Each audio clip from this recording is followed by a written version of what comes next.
What's up? Today we're out on the tennis court, beautiful day in Florida, and we're talking about the number one thing that gets people off the tennis court, ruins the fun that they can have, ruins their game. Yes, you guessed it, we're talking about the dreaded tennis elbow.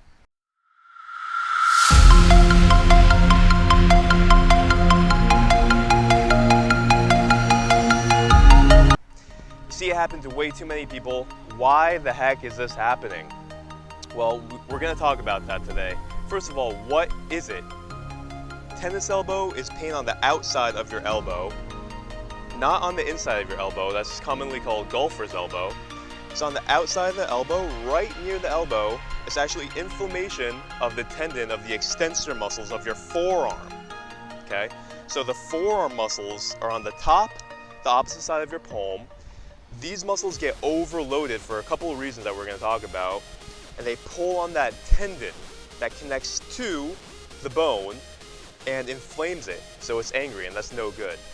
So why do these muscles get overloaded, causing that tendon to be angry? A couple reasons. Number one, we're going to talk about things that you can do to change. Number two, environmental factors. And then we're going to talk about therapeutic things that you can do to feel better so that you can get back on the court and play without pain and play better because of that. So let's talk about the things that you can do better to decrease this tennis elbow. We have to talk about technique. Basically, this is an injury that happens because you have a poor backhand, and you're hitting late. So that means you're going to do your backhand and the ball's coming at you so fast, or for whatever reason, you're hitting it late. You're not early. The racket is not out in front. It's back here. And this causes a lot of issues because when you hit early like you're supposed to, you have the momentum of your legs, your torso, your shoulders, your hips, and you can follow through easier. When you hit late, you're on the back foot. You don't have that rotation momentum, and so you're hitting and you have to muscle it more. And it really stresses out your wrist, your elbow, and the muscles instead of your hips and your legs. So usually this happens when you're playing upskill. Somebody's more skilled than you, they're hitting it, and that ball's coming with a little bit too much sauce. And so you don't have the time to see it coming, and you get caught late. So you have to make sure that you're not hitting too late. Some people just don't even know that they're supposed to be hitting, and you're supposed to be contacting the ball right there. You're not supposed to be contacting back here. Your weight isn't supposed to be back. You're supposed to be bending the legs, following through. Okay, so another thing is that you don't follow through enough. So if you don't follow through, you're going to hit the ball there, and the vibration force isn't going to get dissipated because you don't take that energy and follow through with it. You're stopping here. Why would you stop there? You have to let the momentum go so that your muscles don't take that vibration force. If you just hit here, boom, hardly follow through, that's going to cause more overload on these extensor muscles. So first things first, fix your technique. Make sure you're not hitting it late, and make sure that you're following through. Okay? Moving on. Let's talk about the environmental factors. Really simple things. You want to make sure that you're playing on a good court that absorbs a little bit of the shock of the ball. So I recommend playing on a clay court would help.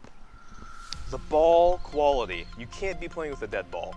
If you're playing with a dead ball, then you're going to have to hit it so much harder, and those vibration forces are going to cause you to grip the racket more and overstress these forearm extensor muscles. So get rid of all your bad balls. Even if they're half dead, you have to do what's best for your body. Okay? Now let's talk about your racket. Couple of things. The grip. See, look at this racket. This has almost no grip.